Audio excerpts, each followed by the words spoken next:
Hi everyone, কেমন আছেন সবাই? আমি তো ভালো আছি আপনাদের দোয়ায়। হঠাৎ করে আমার এক বোন বাসায় চলে আসছে। এখন আমি কি করি? তাহলে সেখানে যা কিছু করছি ভালোই করছি। আর দেখেন, না বলেই চলে আসছে, তাতেই এত কিছু করছি। আর বলে আসলে না জানি আরও কত কিছু করতাম। শুটকি রান্না করেছি, এখানে মাছ ভাজি আছে, শাক ভাজি আছে, শুটকির ভর্তা এটা, আর রয়েছে ভাত, আর এখানে রয়েছে ডিম ভাজি।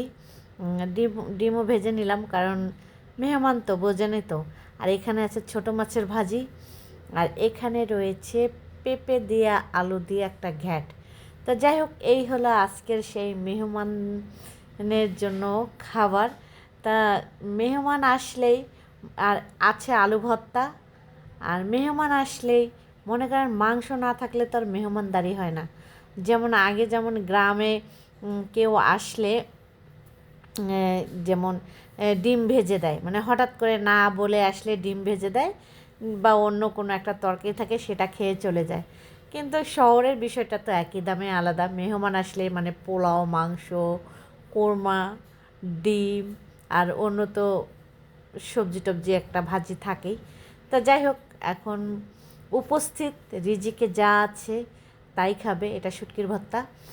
আর মানুষের রিজিক যখন যেখানে থাকে, যে কোনোভাবেই হোক না কোনো, আপনি সেখানে পৌঁছে যাবেন।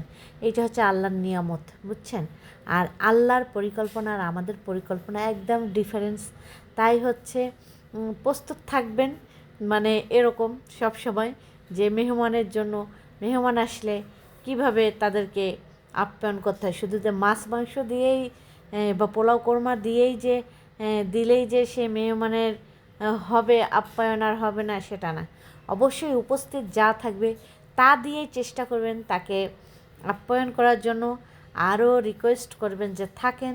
তারপর দেখা যায় সে যদি থাকে, তাহলে রাতে আপনার সেই মনের মতো করে তাকে খাওয়াইতে পারবেন। মাংস হোক বা বিরিয়ানি হোক, পোলাও হোক, তখন খাওয়াতে পারবেন। কিন্তু উপস্থিত মেহমান আসলে অবশ্যই না খেয়ে যেতে দিবেন না। আর মেহমান হচ্ছে ঘরের লক্ষ্মী, আর মেহমান হচ্ছে একটা নিয়ামত। কারণ এই যে রিজিকটা, যে তার রিজিকটা যে আমাদের বাসায় আছে, এইটাই তো অনেক। হ্যাঁ, এই জন্য কার রিজিক কোথায় থাকে বলা যায় না, কিন্তু যাই হোক।